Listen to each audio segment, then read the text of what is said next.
I let an HOA build 512 homes on my land, and I never said a word. Not when they cursed me out. Not when they called the sheriff. Not even when their president told me she owned my property. Today, I'm walking into court with one thing they never expected: the deed. Most folks online already know that part. What they don't know is how a quiet, middle-aged structural engineer ended up at the center of the biggest land grab scandal this state has ever seen. My name's Logan Hale, 52 years old enough to know better, young enough to still swing when life swings first. And life had swung hard. The morning I parked my old Ford in front of the Boulder County Courthouse, I was wearing the only suit I own, the same one I wore to my daughter's college graduation 7 years ago. It didn't sit right on me anymore. Age has a way of changing a man's shoulders, and so does carrying a fight you didn't ask for. The February wind rolled off the Rockies, dry and sharp enough to cut through wool. People drifted across the plaza, lawyers with shiny shoes, parents holding folders, reporters hunting blood in the water. Inside my briefcase was a single document older than most of them, a yellowed, tobacco-scented deed, signed by my grandfather in 1974. Every time my fingers brushed that paper, I could hear his voice again. If someone ever comes for what's ours, Logan, don't let the bastards take it. For most of my life, I thought he was just being dramatic. Turns out, he knew this world better than I did. As I walked toward the courthouse steps, cameras flashed, clicking like hail on a tin roof. A reporter pushed forward and shouted, "Mr. Hale, are you really about to evict 500 families?" I didn't even turn my head. If there's one thing I've learned in 52 years, it's that you don't argue with a crowd holding pitchforks made of opinions. Everything that mattered would be said inside. And then, ahead of me, the tall wooden doors of courtroom 4C opened. For a moment, the whole world tightened into silence. That strange, heavy quiet right before a storm breaks. If you'd told me a year ago that I'd be standing here, dragging a multi-million-dollar developer, a corrupt HOA board, and half a dozen lawyers into court, I would have laughed, hard. But life has teeth, and some people only understand justice when it finally bites. So, I adjusted the too-tight collar of that old suit, took a breath, and stepped inside, ready to tell the judge exactly how 512 homes ended up on land that never stopped belonging to me. And that is where the real story begins. Before we get to the part with the forged documents, the bulldozers, and the HOA president who could glare a man into dust, you need to know where all this started. My grandfather, Walter Hale, bought those acres of mountain woodland back in 1974, paid cash. No loans, no partners, no promises, just a canvas bag full of bills from mill work and mechanic jobs, the kind of labor that leaves grooves in a man's hands forever. The land wasn't small either. 320 acres of ridge, ravine, timber, and sky, the kind of place where you could walk half a day and never circle back to your own tracks. The kind of place where a man could disappear on purpose and still sleep well. He told me once he bought it because it reminded him of the one thing he thought he'd never feel again after Vietnam: quiet. Granddad wasn't poetic, but sometimes a man says something without meaning to write scripture, and it lands anyway. We spent summers on that property, a beat-up airstream under ponderosa pines, coffee boiling in a dented percolator, me running around barefoot, following elk tracks, him sharpening tools on a whetstone, humming off-key. He'd say things like, "Trees don't lie, Logan. Men do. Pick which one you want as company." And he kept everything. Every receipt, every survey map, every timber sale, tucked inside leather-bound ledgers that smelled like tobacco and old rain. Those ledgers would end up saving my entire case. When he passed in 2016, he left the land to me. Inside the deed was a note in his thin, stubborn handwriting. "Don't let the bastards take what's yours." At 46, I thought he was warning me about something hypothetical. At 52, I realized he'd seen the world clearer than I ever had. After he died, life pulled me in every direction. Divorce, kids hitting adulthood, 14-hour shifts at the engineering firm, trying to keep the pieces of myself from drifting too far apart. People love to say, if you cared, you'd make time. But the truth is simpler. Sometimes you stay away because it hurts too much to walk through old memories alone. So I didn't visit the land, not for months. Then months became seasons. Then seasons stacked themselves into years. But every April, like clockwork, I paid the property taxes. 8 a year for those 320 acres of untouched woodland, paid from job sites, parking lots, even once during a Zoom meeting when my boss thought I was taking notes. Never late, never skipped. It wasn't until August of last year, when my daughter asked where I planned to scatter Granddad's ashes, that I realized how long it had been. So, I loaded the ashes into the passenger seat, grabbed a thermos of coffee, and headed up the mountain road, hoping the land would still feel like the place I used to love. But the first thing I noticed was the pavement. New, smooth, too wide for a county budget. Then a turn lane that had never existed. Then gravel berms, survey markers, tiny signs that the world had been rearranged without my permission. And then, the stone monument. Polished granite, tall as a headstone, ridgeline meadows, a Whitmore luxury community est. 23. My land didn't have a name. It didn't have a community. It had a man's life poured into the soil and a promise written into a deed older than most people in Boulder. I stared at that sign and whispered, "Granddad, they took it anyway." But I hadn't seen the houses yet, the streets, the moving vans, the gatehouse, or the rattlesnake in designer heels waiting behind it, the HOA president who would soon make the worst mistake of her life. That part was still ahead, and it would change everything. I rolled the truck past the stone monument with a sick feeling building behind my ribs. Ridgeline Meadows, a name carved in granite like it had always belonged there. The paved road that followed used to be a dirt 2-track my grandfather and I drove up in an old Ford.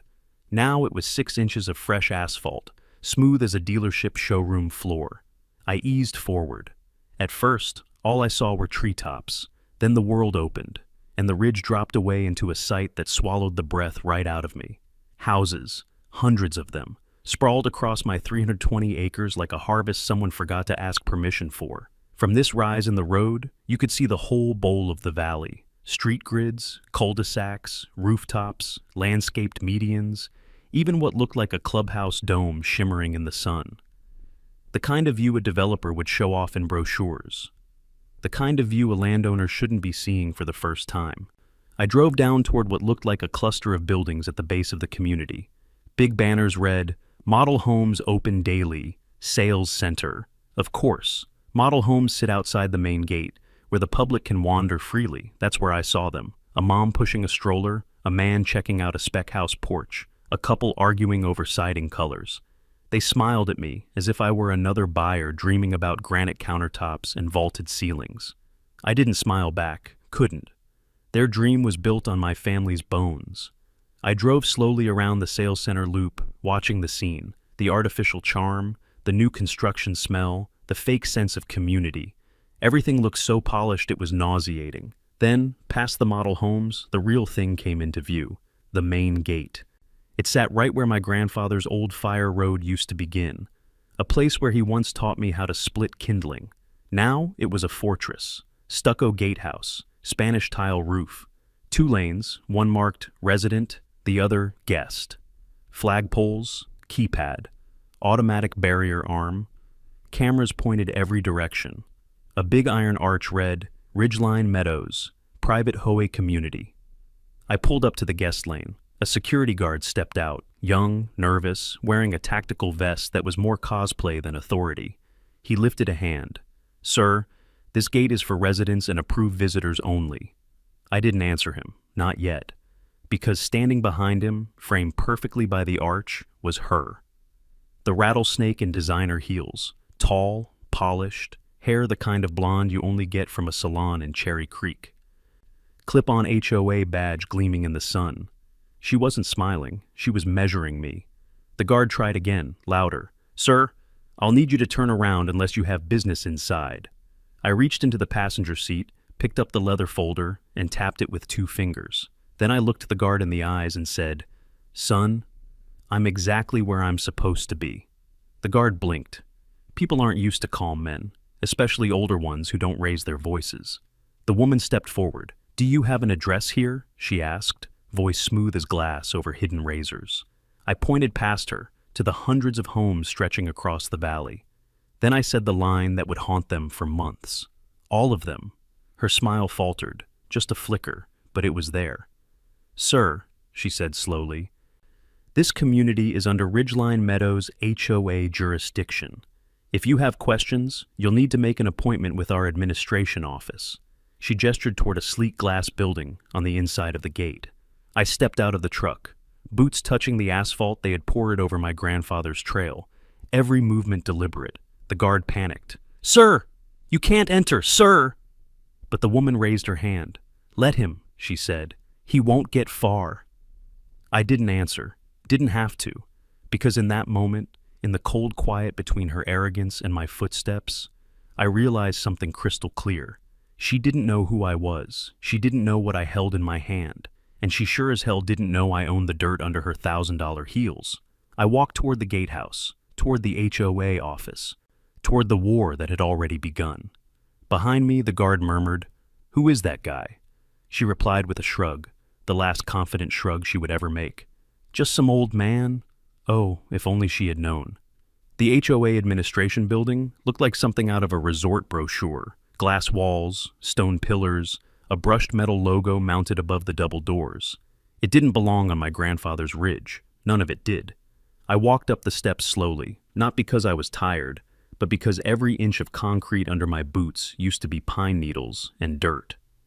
Behind me, the security guard muttered to himself, "Why's he walking like he owns the place?"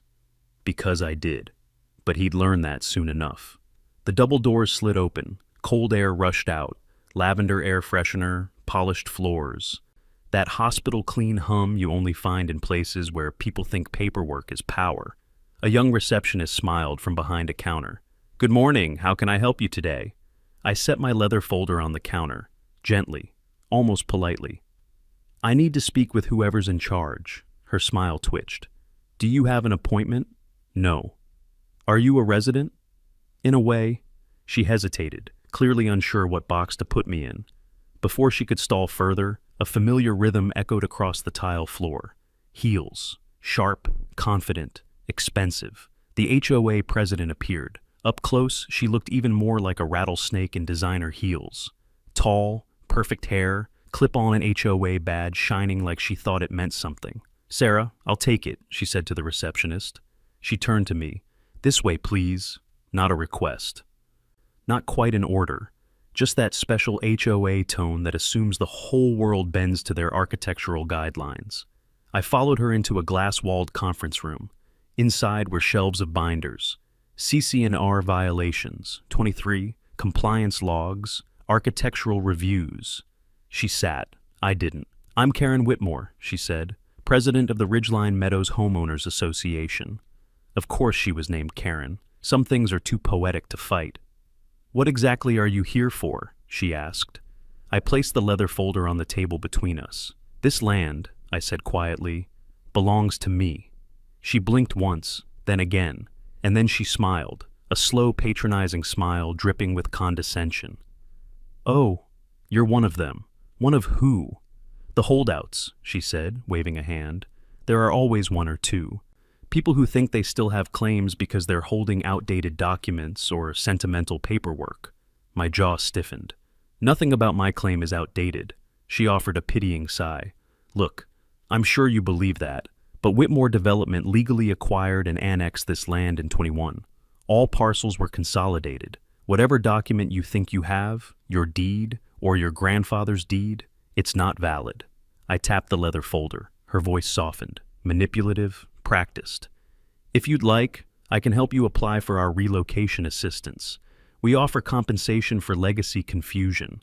A few $1,000s usually solves the issue." The room felt colder, not because of the air conditioning, because of the audacity. I opened the leather folder, slow, deliberate. Inside lay the original deed, yellowed, edges soft with age, smelling faintly of Granddad's pipe smoke. I slid it toward her. She didn't touch it. "Mr. Hale," I said. "Logan Hale." Recognition flickered in her eyes. Just a spark, but enough to tell me she had heard the name somewhere in a board meeting and hoped never to meet it in person. She leaned forward. "Mr. Hale, this community is fully operational. People live here. Children go to school here. You can't just walk in and—" "I'm not walking in to claim anything," I said. I'm here to tell you what already is. Her lips pressed together. I'm going to have security escort you out, she declared, and if you return without legal counsel, you will be considered trespassing. This is HOA. Her sentence cut off when a voice came from the doorway. Ms. Whitmore. The security guard stood there, holding a tablet. His face had gone pale. She snapped, "What is it?" He stepped in, hesitant. I tried pulling up the GIS parcel map for this building, just to double-check something. And? She demanded. He turned the tablet so she could see. Well, the parcel ID for this HOA office, he swallowed. It's coming up as invalid does not exist. Karen stared at him, stunned. What? He tapped again. It's not a valid parcel. There's no lot number, no permit history, no zoning record, nothing. It's like the building isn't legally here. Her face drained of color. I took back the deed, sliding it into the leather folder. Have a good day, Ms. Whitmore. You're not going anywhere, she snapped. But her voice cracked, because for the first time since she'd built her little empire of fines and rules and power trips, she was standing in a building that, on paper, didn't exist on land that she didn't own. And she knew the truth was already coming for her. I didn't drive home that night. Truth was, I didn't have a home anywhere near Boulder. My old house went to my ex-wife, and my apartment in Golden was too far to risk driving after the day I had had. And something in my gut, something old, animal, and worn by years, told me not to go anywhere predictable. So I checked into a roadside motel off Highway 36. Room 12, single queen, curtains thin as paper. The kind of place where the air smells like old cigarettes even in the non-smoking rooms. I sat on the edge of the bed, boots still on, staring at the muted TV, trying to digest what I'd seen, what Karen had said, what I had stepped into. Around 8:30, my phone buzzed. Mr. Hale, this is Deputy Rollins with the Boulder County Sheriff's Office. Just hearing Sheriff's Office made something inside me tighten. He explained, calmly, almost wearily, that the HOA had filed a report accusing me of refusing to leave private property and creating anxiety among residents. Deputy, I said, that woman lied to your face, and I told her I had the title. I hear you, he replied, but this is a civil matter, and civil matters don't get sorted out at gunpoint in someone's driveway. They get sorted out in court. There was a long pause before he added, my advice? Get a lawyer, a real one. Someone who knows land use law inside and out. I didn't have a pen nearby, so I grabbed the motel napkin from under my coffee cup and scribbled down the name he gave me, Amelia Rhodes. The call ended, and for the next few hours, I let myself believe maybe the night was over. It wasn't, not by a long shot. At 11:45 p.m., someone knocked on my door, hard, sharp, the kind of knock that isn't a question, it's a warning. I looked through the peephole. A man stood there, plain clothes, maybe late 40s, boots too clean for a traveler, posture too balanced for a drunk, eyes too calm for someone doing legitimate work. I opened the door 2 inches, keeping the chain on. He smiled politely, but the smile never touched his eyes. Evening, Mr. Hale, my voice stayed low. Do we know each other? No, sir, but my employer knows you. There it was, the truth. Quick and cold. What do you want? I just came to deliver a message. He lifted a clipboard. Ridgeline Meadows is issuing a formal no trespass notice. Any return to the property will result in legal action. I stared at him. That all? He leaned in, lowering his voice. Mr. Whitmore prefers his problems quiet. He's hoping you understand that. That a threat? No, sir. Threats sound different. Behind him, a black SUV idled with its headlights off. A silhouette in the driver's seat never turned its head. These weren't HOA volunteers. They weren't code inspectors. They weren't even amateurs. This was the kind of crew developers hire when money is on the line and morality is optional. I shut the door, locked everything, turned off the lights, and sat in the dark. For the first time all day, fear crept in. Not the kind that makes a man run, the kind that makes a man realize he's up against something big, bigger than an HOA, bigger than Karen, bigger than a zoning error. Something organized, funded, and perfectly willing to play dirty. I reached into my wallet and pulled out the motel napkin where I had scribbled the name Deputy Rawlins had mentioned. Amelia Rhodes. Under it, I'd written a number. I dialed. A voice answered after one ring. "This is Rhodes." She didn't sound tired. She didn't sound annoyed. She didn't even sound surprised to be getting a call near midnight. I heard the click of a lighter, a slow exhale, paper rustling. She was working. "Ms. Rhodes," I said carefully, "my name is Logan Hale. I think someone just tried to scare me off my own land. Tell me everything." So I did.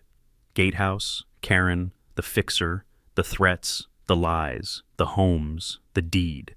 She listened without a single interruption. When I finished, there was a long silence. Then, "Mr. Hale, you need to come to my office in the morning." Her tone changed, sharper, colder, surgical. "Because based on what you've described, this isn't an HOA dispute." Another pause.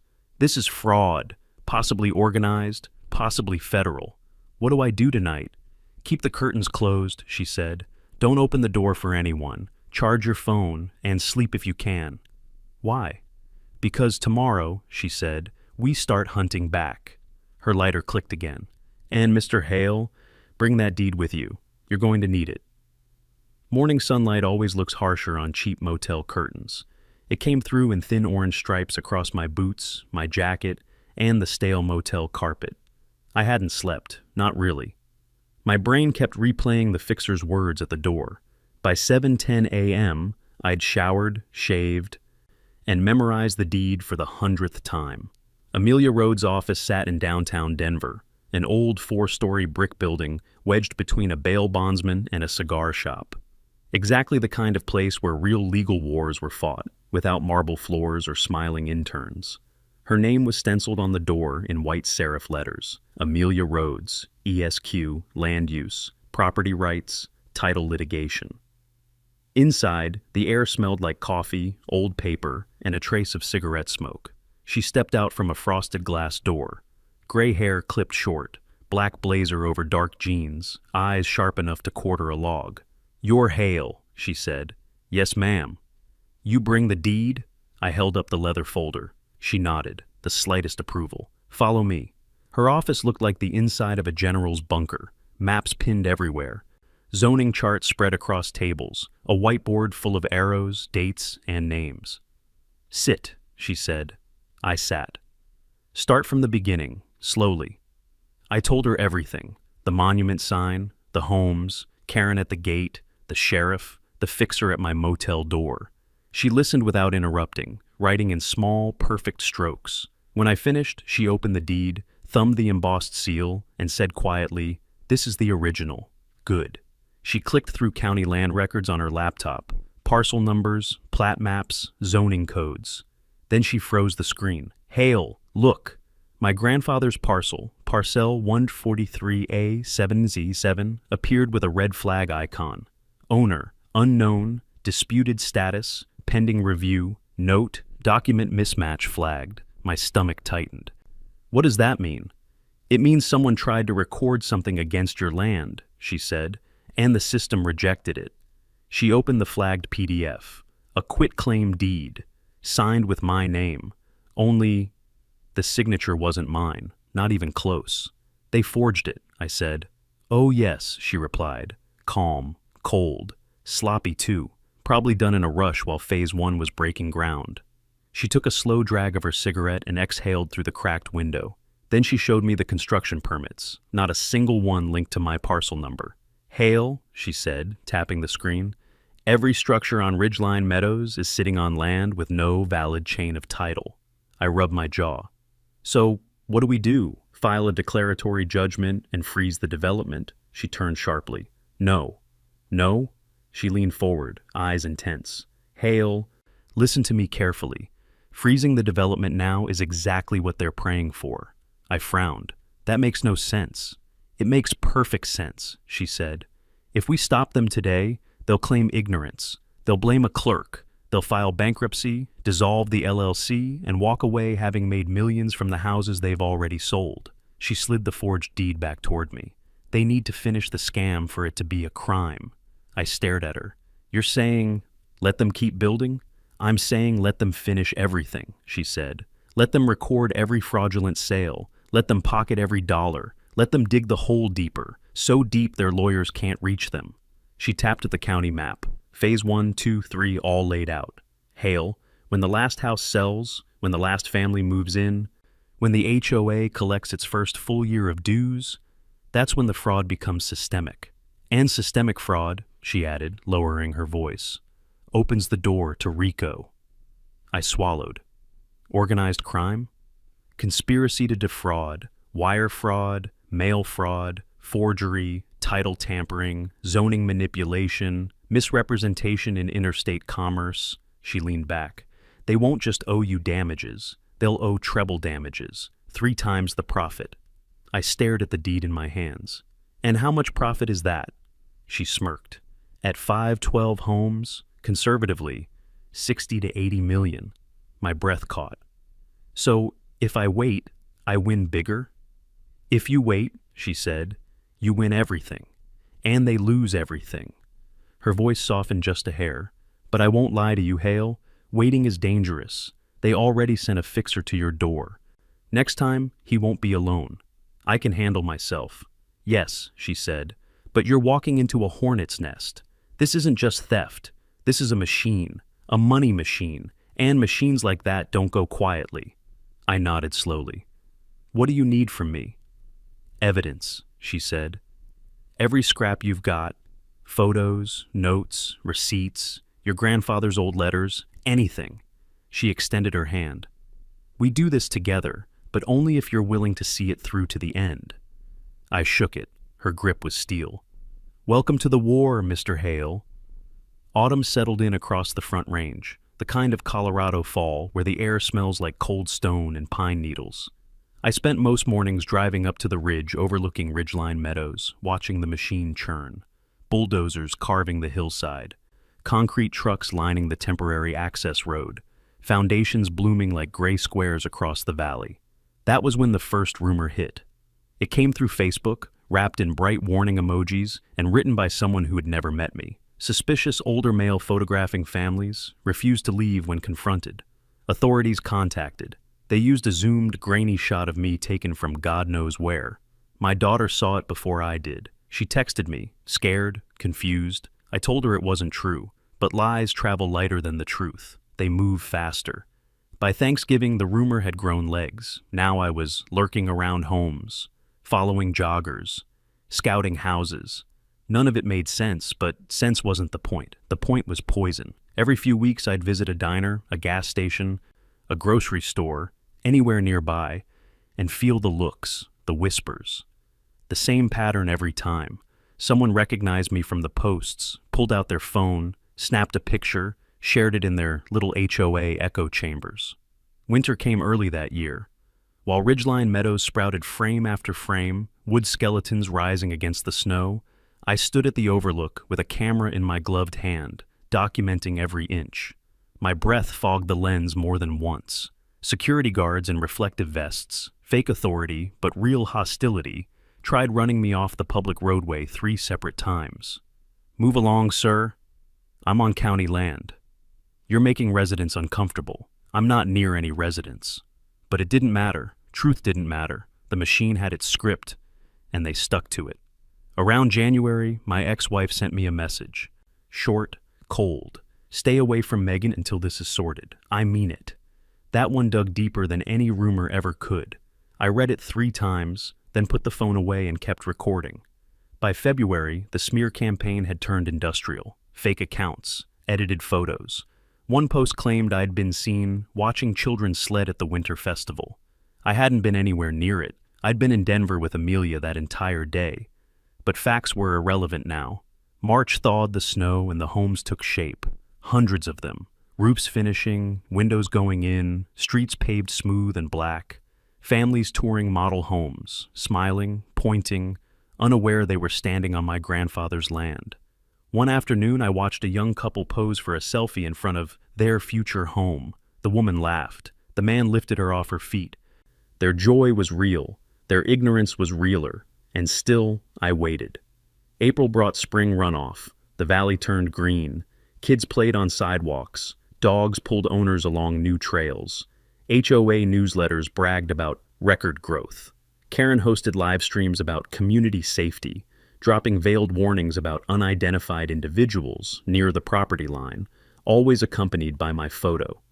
I spoke less and less to the few friends I had left. Not because I didn't want to, but because they didn't pick up when I called. By May, all but a handful of houses were complete. Moving trucks lined the streets, garden hoses watered fresh lawns, porch lights glowed warm at night. The smear campaign didn't hurt as much anymore, not because it faded, but because repetition dulls even the sharpest blade. Besides, Amelia had warned me, "You cannot fight them now. You must let them finish the crime." So I kept quiet. I stayed away. I watched from the shadows like a ghost haunting his own property. June arrived hot and dry. The last row of homes, Phase 3, finished construction. Open houses every weekend, balloons tied to signs, real estate agents pacing driveways with forced enthusiasm. By July, there was only one home left unsold, Lot 12, a corner unit with a mountain view. I watched a minivan pull up one Saturday morning. A family stepped out, smiles big, eyes wide. I didn't hate them. I hated the people who'd lied to them. I hated the machine that told them this land was theirs. The sale closed midsummer. The last truck pulled away in late August. A porch light flicked on. With that tiny glow, the development was complete. A year of construction, a year of lies, a year of being cast as a villain in a story I never asked to be in. But the moment that porch light glowed, the machine crossed a line it could never step back over. I sat alone in my truck at dusk, overlooking the valley. The rooftops shimmered under the last orange streaks of daylight. Hundreds of homes, families laughing, dogs barking, sprinklers hissing across lawns. They had built an entire world on my land. I lifted my phone, scrolled to one name, and pressed call. Amelia answered before the first ring even finished. "It's Hale," I said quietly. "It's done. All 512. For a moment, there was silence. Then Amelia exhaled, steady, sharp, satisfied. "Good," she said. "Now, Logan, now we take everything back." The night after I called Amelia, I drove home the long way, cutting through Lyons, then Old Stage Road, letting the dark swallow the truck as the sky bruised into deep purples. It should have felt like victory. A year of waiting, of swallowing rumors and humiliation, had finally come to an end. But I didn't feel victorious. I felt still, like the air just before lightning hits. Around 11:14 p.m., as I sat in my recliner with the TV low and a cup of cooling black coffee beside me, my phone buzzed. A single notification. No name, no profile photo, just an email. Subject: "You don't know me, but you need this." The address was a burner, the kind people use before disappearing forever. For a few seconds I just stared at it, thumb hovering. Then I opened it. Inside was a single sentence. "If you want to bring them down, start with the attachments." Below it were 3 files: PDF, internal zoning summaries, PDF, audio file, meeting 0422, final, Dem 4A, Excel, Phase 1-3 Rev Report, LWBR XLSX. My heart kicked once, hard. I downloaded them all. The zoning file opened first, pages of internal memos stamped Private Whitmore Holdings.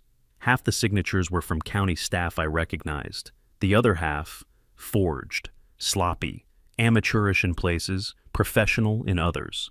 The maps showed what I already suspected. Every permit for Ridgeline Meadows was anchored to the wrong parcel, not mine. A fake ghost parcel listed under an LLC that didn't exist until 18 months ago. A fabricated legal foundation supporting 5 and 12 illegal homes. I leaned back, breath thin. Next, I opened the Excel spreadsheet. Revenue reports, Phase 1, Phase 2, Phase 3. Dates, buyer names, sale prices, kickbacks. Consulting fees, wire transfers, transfers between shell companies, payments to the HOA board. There, next to Karen Whitmore's name, was a line item. Community engagement bonus. 130th firm deliverable, maintain resident compliance, plus suppress external complaints. Suppress external complaints. That meant me. My jaw tightened as I scrolled. Every dollar stolen from my land was right there in front of me. They weren't hiding it from each other. They were bragging about it. They never imagined someone like me would ever see it. Finally, my thumb hovered over the last file, the audio. I hesitated. The room felt suddenly smaller, quiet, too quiet. I pressed play. The recording began with the sound of chairs shifting, papers sliding, one of those corporate conference rooms with bad acoustics and worse intentions. Then a voice I recognized, Whitmore himself, smooth, confident, practiced. "All right, let's get this started. Phase 2 is fully sold. Phase 3 is on pace to close by August." Another voice, Karen. She sounded smug, dripping with superiority. "Residents are compliant. No more questions about the land issue. I addressed the latest rumor myself." A man chuckled. "Which rumor?" "That the parcel might still belong to that old engineer, Hale." She practically spat my name. "We nipped it in the bud." Whitmore laughed. A sound like steel dragged over concrete. "Relax, Karen. He's nobody. He had 50 years to do something with that land. He didn't. We did." Another man joined in. "And worst case, we settle. Offer him a few $100,000. He'll roll over." Karen snorted. "You haven't met the man. He's stubborn, keeps coming around. Residents say he's watching people." A pause. Then she added, "But don't worry. The story's spreading." My stomach knotted. I kept listening. Whitmore's tone dropped. Quiet. Colder. "Good. Make him look unhinged. People fear crazy old men more than lawsuits. If he pushes back too hard, we'll just file harassment claims. Maybe a restraining order. Cops always side with the HOA." Someone asked, "And the deed? What if he actually tries something legal?" Whitmore scoffed. "Please, courts move slower than glaciers. By the time some judge notices, we'll be drinking on a beach in the Caymans." The room chuckled. Then came the sentence that would change everything. Because it wasn't careless, it wasn't bravado, it was confession. Whitmore said plainly, "Look, we all know the deed is real, but the beauty is, perception beats truth. If he can't fight us in public, he'll never fight us in court. So keep the pressure on. A cornered man eventually leaves." The recording clicked off abruptly. I just sat there, the phone heavy in my hand. They knew. They always knew. From the first bulldozer to the last porch light, they knew the land was mine. They counted on me to break, to quit, to run. But all that smear, all that humiliation, all that whispered poison, it wasn't designed to discredit me. It was designed to exhaust me, and for the first time since this nightmare began, I felt something hotter than anger. Purpose. I picked up my phone and called Amelia. She answered on the first ring. "Rhodes, it's Hale." Her voice sharpened instantly. "Did something happen?" I forwarded the email and all 3 attachments. "You're about to hear it," I said. There was a long silence on the other end. Then Amelia inhaled slowly. "I hope you're sitting down." "I am." "Hale," her voice dropped into something lethal. "This isn't just fraud. This is conspiracy. This is racketeering. This is federal prison." I didn't say anything. She continued, "You just sent me the equivalent of a nuclear weapon. When this goes to the DA and then the feds, Whitmore won't see sunlight for a decade." I exhaled once, deep and steady. "Good. Tomorrow morning," she said, "we begin. Bring the deed. Bring everything. And get some sleep if you can." I ended the call. For the first time in months, I wasn't afraid. I wasn't angry. I was ready. Morning sunlight spilled through the blinds of Amelia's office like pale knives. She didn't greet me. She didn't offer coffee. She just jerked her chin toward the chair as if to say, "Sit. We're working." I handed her the deed, the spreadsheets, the printed zoning mismatches, and the flash drive with the audio. She set everything on her desk like she was assembling ammunition. Then she pressed play. Whitmore's laugh filled the room.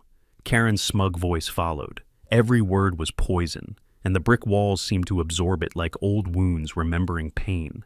When it ended, Amelia didn't look at me. She simply said, in a voice that felt like a blade drawn slowly from a sheath, "We can end them." She turned her laptop so I could see a list of agencies, state, federal, financial. Every name was a hammer aimed at some part of Whitmore's empire. I raised a brow. "You're going federal?" Her eyes glinted. "Hale. What they did isn't a mistake. It's a structure, a design, a conspiracy, and conspiracies have lifelines. We cut those lifelines, and the entire thing, She snapped her fingers. Collapses. She walked to the whiteboard. 3 boxes already drawn. Citibank's investors. Then she circled Whitmore Holdings, HOA, in the center, and drew thick arrows pointing inward. This is their oxygen. We take away oxygen, and the body dies. Slowly, but inevitably. I leaned forward, elbows on my knees. How do we do it? We don't need to prove, not yet. We only need to make their partners afraid. Afraid of being implicated. Afraid of investigations. Afraid of losses. She flipped to the spreadsheet. Hail, once investors learn they were lied to, they'll turn on Whitmore faster than any lawyer could. Then the zoning mismatches. And once the city realizes they approved 512 homes on a non-existent parcel, they'll launch an internal audit that'll chew every clerk, inspector, and contractor to pieces. Then the loan documents. And the banks? They issued loans based on forged land records. Banks do not tolerate embarrassment. I exhaled. So we let them all hit Whitmore at once. No, she corrected. You hit them, quietly, with questions, not accusations. Questions make bureaucrats dig. I nodded slowly. And Whitmore? She clicked to the audio file on the screen again. He's finished. He just doesn't know it yet. She filled a leather satchel with folders and forms. I'm heading downtown, city clerk, state licensing board, the Phase 3 bank, all before lunch. I blinked. All before lunch? She shrugged on her coat like a gunslinger holstering a weapon. What can I say? I'm hungry. She handed me a small digital recorder. People will call you, journalists maybe, HOA board members, Whitmore himself, record everything. I pocketed it. Amelia, how long until they know something's happening? Oh, she said, heading to the door. They'll know within hours. Her hand paused on the knob. And when they realize it's you, a faint smile curved at the corner of her mouth, they'll learn the truth. You didn't lose your land. They lost their future. I walked out into the bright Colorado afternoon, and that's when I saw the domino fall. I wasn't heading to Ridgeline Meadows, not consciously, but my truck must have had its own opinion, because 10 miles later, I found myself turning onto the smooth boulevard leading to the development. Something felt different the moment I approached the monument sign. A white city truck was parked sideways at the entrance, hazard lights flashing. An orange ladder leaned against the stone pillar. A man in a high-vis city vest stood on the ladder taping a bright red rectangle across the HOA's polished marble welcome sign. Stop work order. City of Boulder, all construction, sales, and modifications halted pending full title investigation. My truck rolled to a stop. I blinked. That was fast. Amelia fast. Before I could fully comprehend it, the glass doors of the HOA office flew open and Karen stormed out, heels clicking, hair bobbing, voice shrill enough to cut gravel. Excuse me! You can't place that here! We have permits! The city inspector didn't even look at her. Ma'am, he said tiredly, your development is under review for title inconsistencies. We have no inconsistencies. He pointed lazily toward the red tag. Talk to the city attorney. I'm just following orders. Karen sputtered, literally sputtered, like a kettle boiling over. This is harassment. This is politically motivated. The inspector shrugged. Could be, or could be fraud. Not my department. Then, he stapled another red tag to the gatehouse. 3 residents watched from across the street, phones out, whispering. Karen noticed me then. Her eyes went wide, wide and hateful. You, she hissed. You did this. You pathetic, bitter... But she didn't finish, because at that exact moment, a second truck pulled up. This one belonged to the county. The man stepping out carried another packet of paperwork and headed straight for the HOA office. Karen's jaw trembled. I put my truck in drive, and as I rolled past her, slow, steady, she screamed, "You won't win! We have powerful friends! Do you hear me?" I didn't look at her, didn't wave, didn't smirk. I only said under my breath, all I needed was time. Then I drove away, leaving her standing beneath the red tag flapping in the wind, the first domino falling in a chain reaction she could never stop. By the next morning, the footage of the red tags at Ridgeline Meadows had already spread across half the county. Some residents panicked, some demanded explanations. Most blamed government overreach. A few whispered my name. That was all it took for Whitmore to strike back. If Amelia wielded a scalpel, Whitmore chose a hammer. The first blow landed at 7:12 a.m. A link hit my phone, sent by people I hadn't heard from in years. A local news site, barely more than an HOA-run rumor mill, published a hit piece. Dangerous trespasser linked to multiple incidents. HOA warns residents. My face sat beneath the headline, looking tired, unshaven, suspicious. The article spun fiction into fact, painting me as a mentally unstable loner, harassing families, and refusing treatment after divorce. Karen provided a statement. Our residents are terrified. We only want our children safe. Karen Whitmore, HOA president. I almost admired the boldness. Almost. The second blow arrived at 9:03 a.m. A courier handed me an envelope. Inside, temporary restraining order, filed by Ridgeline Meadows HOA reason, harassment, stalking, trespass. I let out a humorless breath. Predictable, desperate, but the TRO had teeth. It forbade me from entering or approaching the development. Coming within 500 yards was enough to put me in cuffs. Amelia warned me about this move, and she warned me what not to do. So I didn't do it. I followed the law. Whitmore did not. The third blow came soon after. A call from an unknown number. I hit record, just like Amelia said. "Mr. Hale," a man purred. "This is Trevor Lang, counsel for Mr. Whitmore. My client is prepared to offer you a very generous settlement." I didn't reply. "We'll wire $200,000 within 24 hours. All we need is your signature relinquishing any financial interest in the disputed land." I still said nothing. His tone cooled. "You're making a mistake. Courts won't side with you. Public opinion already views you as a threat. If this escalates, it won't end well, for you." I hung up. Then came the fourth blow. I didn't go to Ridgeline Meadows. I wasn't allowed to. But I could drive a public county road that cut across the ridge, land the HOA had zero control over. So I parked there, engine off, sitting legally, peacefully, 50 yards outside the TRO boundary. From that vantage point, I could see the development below. Rooftops, cul-de-sacs, manicured lawns, a perfect empire built on stolen earth. 10 minutes passed before I saw them. 3 black SUVs rolled up from the direction of the HOA office and stopped at the very edge of the property line. They didn't cross onto the county road. They couldn't. The TRO didn't protect them from me. It protected me from them. 2 guards stepped out. Then a third door opened, and out came Whitmore. Perfect navy suit. Expensive haircut. Sunglasses hiding the eyes of a man accustomed to winning. Karen climbed out after him, already red-faced and vibrating with rage. They had to walk to me. Off their precious pavement, onto dusty gravel, onto land they didn't own, didn't control, didn't expect to stand on. Whitmore stopped 10 feet from my window, still on his side of the TRO line, still technically safe. I rolled the window down halfway. He smiled, that cold politician smile. "Mr. Hale," he said, "you've caused quite a mess." I didn't answer. He spread his hands like a preacher. "Red tags, city inquiries, investors calling our office non-stop. You're making yourself look irresponsible." Karen snapped, "You're a menace. You're scaring families." I stayed silent. Whitmore's smile flickered. "My offer still stands. Take the settlement and walk away.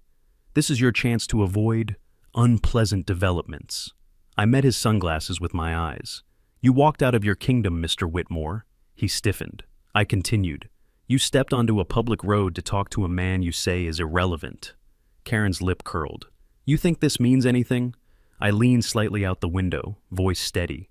"You built those homes on land that wasn't yours." Whitmore didn't break, but something behind the glasses twitched. I added, "And I'm taking it all back." Karen's face twisted with something between fury and panic. "You won't win. We have influence. We have connections. You're nothing." I didn't even look at her. My eyes stayed on Whitmore. "Funny," I said softly. "That's not what the city inspector said yesterday." The crack appeared, barely visible, but real. Whitmore exhaled slowly through his nose. "We'll see you in court." He turned and walked back toward his SUVs without another word. Karen chased after him, screaming something incoherent. I rolled the window up, shifted into gear, pulled away legally, cleanly, calmly. In my mirror, I saw it. Whitmore no longer looked like a king. He looked like a man who had finally realized the ground beneath his feet didn't belong to him. The crumble didn't happen like thunder. It happened like rot, quiet, steady, then suddenly impossible to ignore. By the time I got home that evening, the first crack had already spread wider than anyone expected. My phone buzzed at 7:41 p.m. A screenshot from Amelia. Ridgeline development, escrow account, frozen pending review, cold, clinical. The kind of message that kills projects before anyone even reaches for a hammer. Banks don't need evidence, they need doubt. And Amelia had handed them a truckload. I leaned back in my chair, letting the truth settle.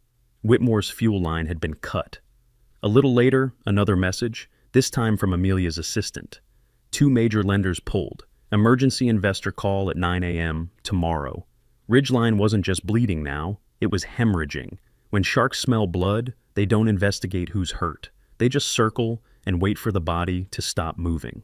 I didn't celebrate, but I let myself breathe. The next morning, a voicemail was waiting.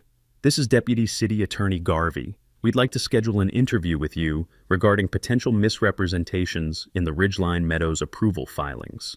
Misrepresentations. Not errors, not questions. That word hits different.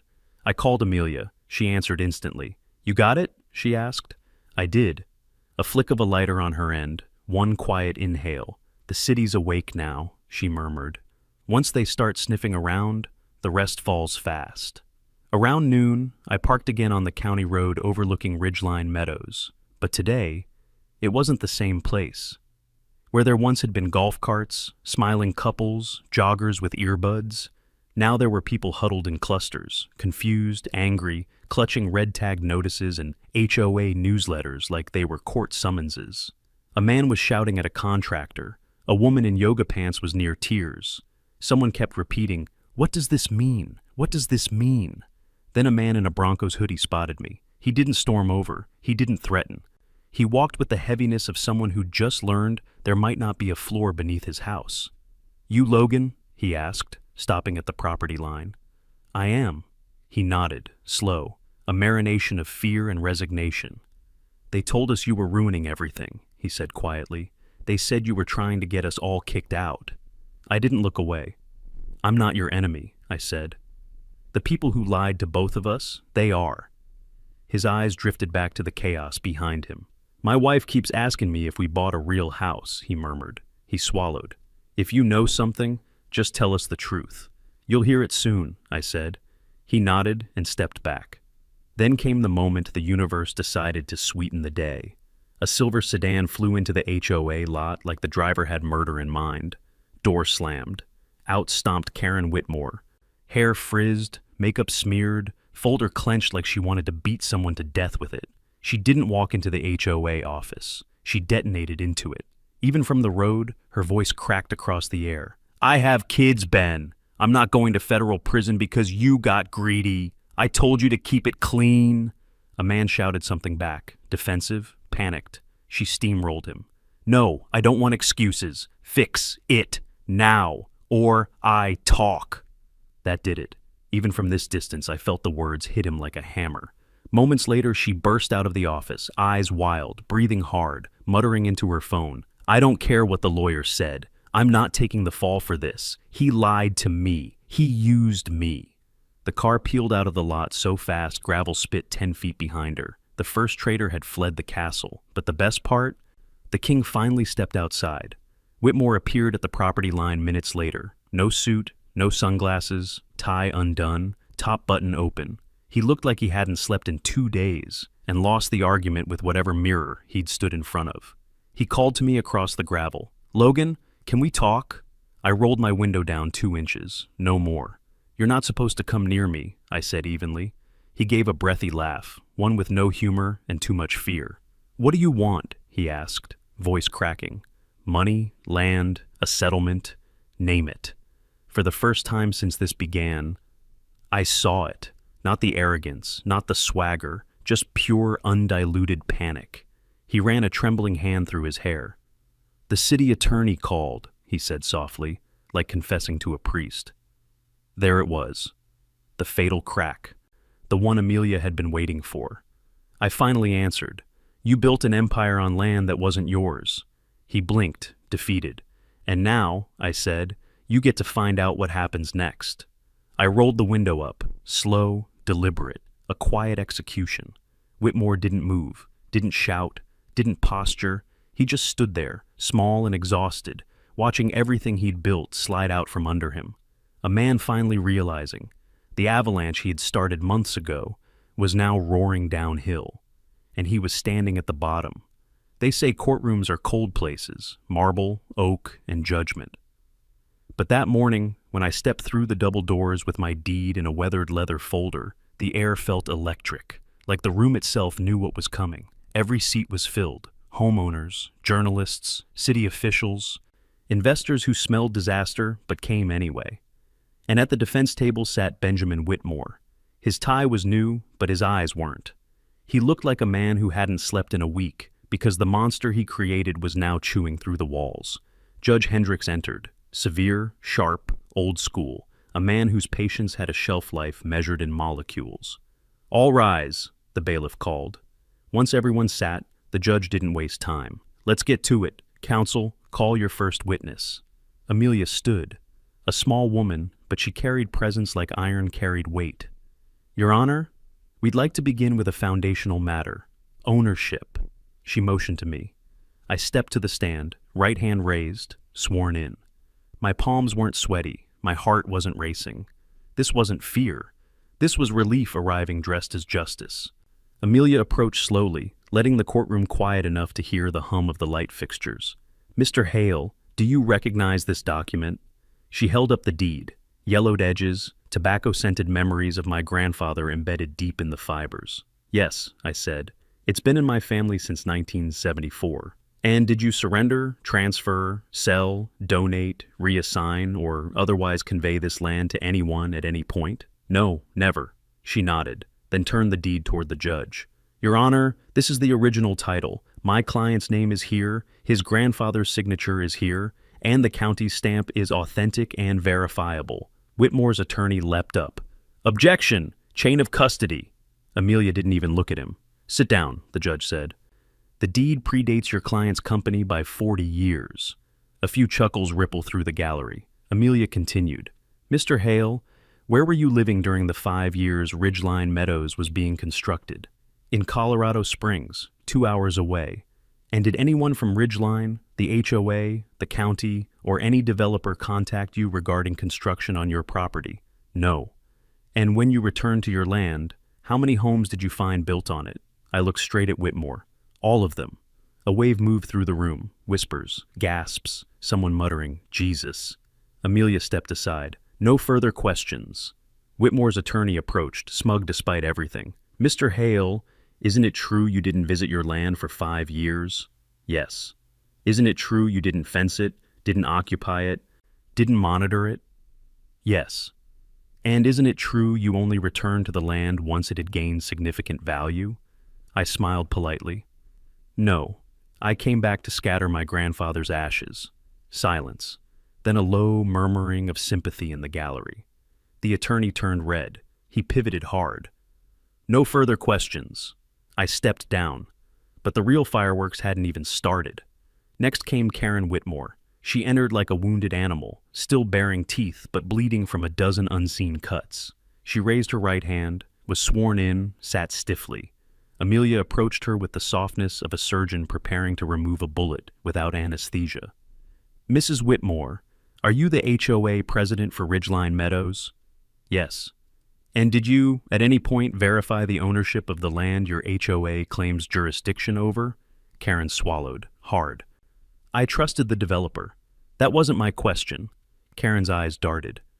That's how it usually works." Amelia lifted a sheet of paper. "This is a screenshot from your HOA's Facebook page. Do you recognize this post?" Karen squinted. Her face drained. There it was, her post smearing me as a suspected stalk taking photos of children. Karen stammered, "That was community concern." "Mrs. Whitmore," Amelia cut in, "you published a false statement accusing my client of criminal behavior with zero evidence. Do you deny that?" I was told." "No. You told people. That's the entire point." Karen's mask cracked. Her voice went shrill. "He was sneaking around. He was filming everything. What was I supposed to think?" Amelia tilted her head. That the land belonged to him. Dead silence. Karen's breath hitched. Tears threatened. The judge leaned forward. Mrs. Whitmore, did you at any point personally confirm the parcel ID of the land on which your HOA office sits? She froze. I don't know. You don't know, the judge repeated. Not yes, not no, just I don't know. Karen shrank. Someone in the gallery whispered, "Oh my God." Then, the final blow. Amelia held up a small digital recorder. Your Honor, we have an audio file submitted anonymously to my office. Whitmore's attorney shot up. Objection, we don't know the source. Amelia raised a finger. But authenticated by the State Forensic Audio Lab. Judge Hendricks waved dismissively. Play it. The courtroom held its breath. A click. Static. Then Whitmore's voice filled the room. Who cares about the deed? By the time he figures it out, we'll be on a yacht in Cayman. A few gasps. Someone cursed under their breath, then the nail in the coffin. It's easier to ask for forgiveness than permission. The recording stopped. Karen looked like she'd been shot. Homeowners looked betrayed. Investors looked like they wanted to strangle someone. Whitmore, he didn't even look up. Judge Hendricks took his glasses off, rubbed his brow, and exhaled through his nose like a bull seeing red. Mr. Whitmore, he said calmly, stand. Whitmore rose, barely. The judge's voice dropped to a tone that could cut stone. I've seen fraud. I've seen greed. But I rarely see this level of arrogance. He shifted his gaze to the entire courtroom. The law is not a canvas for men to redraw when it suits them. Then back to Whitmore. You built an entire community on land that you never owned. You falsified filings. You misled buyers. You interfered with county records. And you slandered the rightful owner. He lifted his gavel, but didn't strike yet. Mr. Hale, he turned to me. Do you have anything to say before I issue ruling? I stood slowly, my voice steady, calm, carried by decades of silence, now finally free. Your Honor, I looked straight at Whitmore. He says he built a community. I paused. No, my voice dropped, cold and final. You built a crime scene. I just own the land it's sitting on. Someone in the gallery whispered, oh, damn. Another said, that's it. He's done. The judge lifted the gavel. This court finds in favor of the plaintiff, Mr. Logan Hale. Bang. Ridgeline Development is hereby ordered to cease all operations, provide full restitution, vacate all illegal holdings, and submit all internal records to the district attorney's office. His eyes sharpened. This matter is now referred for criminal investigation. Whitmore sagged like the bones had left his body. Karen covered her face. Homeowners broke into a storm of whispers, fear, relief, shock. I closed my eyes, not in triumph, not in revenge, just release. A weight 5 years heavy finally dropped, but the story wasn't over. Winning the land back was justice. What came next? That was redemption. When the judge's gavel fell, I didn't stay to hear the noise outside. Justice is loud for some people, but for me, it was quiet, almost gentle, like a heavy door finally closing after years of creaking on its hinges. Amelia walked beside me through the courthouse's back hallway, steps echoing off the old stone. You did good, Logan, she said. I had the right guide, I replied. She lifted an eyebrow. Don't butter me up. We still have decisions to make. She was right. Winning the land back didn't magically solve what Whitmore left behind. 512 families were living on soil that legally belonged to me. People with kids, mortgages, hopes, mistakes, just like the rest of us. That evening, I drove out to County Road 14 and sat on my truck's hood, watching the lights of Ridgeline Meadows glow across my grandfather's ridge. A town built on lies, but families living honest lives inside it. If I threw them out, I'd win nothing but an empty hill and bad memories. By morning, I knew exactly what I wanted. I asked Amelia to meet me at the old diner. She arrived with 2 coffees and that tired but fiery look she always carried after a long fight. So, she said, sliding into the booth, what now? I'm not evicting anyone, I said. She didn't speak right away. She just watched me, as if measuring the weight of the words. You're serious. I am. You know you could walk away with millions. I've walked away from a lot of things, I said quietly. Money's never been the one that mattered. She leaned back, exhaled through her nose. So, what do you want, Logan? A land trust. Permanent. The land is protected. The people stay. No HOA ever again. Her lips curved into something close to admiration. You know, you might actually be a better man than you look. Don't spread that rumor, I said. I've worked hard on my grumpy reputation. She laughed, a rare sound from her. The trust took 2 weeks, long days of signatures, filings, and paperwork thick as winter bark. But when it was done, it felt like the ridge itself exhaled. The families would keep their homes, the land would stay wild under the soil, and the shadow of Whitmore's greed would never reach it again. The night the documents finalized, Megan came up the ridge to find me. She stood beside me in silence for a while, watching dusk settle over the treetops. "Mom told me," she said softly, "what you did. It was the right thing." She slipped her hand into mine, a simple gesture, but heavier than anything the judge could have given me. "I'm proud of you, Dad." I didn't reply, didn't trust my voice to hold steady. A few days later, the town gathered in the high school gym. Homeowners, recruiters, neighbors, everyone. I stepped to the microphone. "My name is Logan Hale," I said, "and I won't be taking your homes." Gasps, tears, shoulders sagging with relief. "The land is going into a public trust," I continued. "No more predatory fees, no more forged papers, no more threats. This ridge belongs to the people who live on it and to the ones who came before." The applause started small, then rose like a tide. After the meeting, people lined up to shake my hand. Some apologized, some thanked me, some just wanted to look me in the eye. But the person I didn't expect to see was Karen. No makeup, no heels, no confidence left. She stood in front of me, twisting her fingers together. I'm sorry," she whispered. I studied her for a moment, not with anger, not even victory, just understanding that her ruin was hers alone to carry. "You have a long road ahead," I said. "I know." "Then walk it." She nodded and stepped away. And strangely, I wished her well. The next morning, I hiked up the ridge with the small tin of my grandfather's ashes. For the first time in years, the wind felt like it welcomed me back. I scattered the last of him across the land he loved. His land, my land, now protected forever. "Rest easy," I whispered. "It's safe now." The breeze carried him out over the valley, and I felt something long locked inside me finally ease open. Not triumph, not revenge, peace. The land was free, the families were safe, justice was done, and for the first time since the whole nightmare began, I breathed like a man who finally made it home.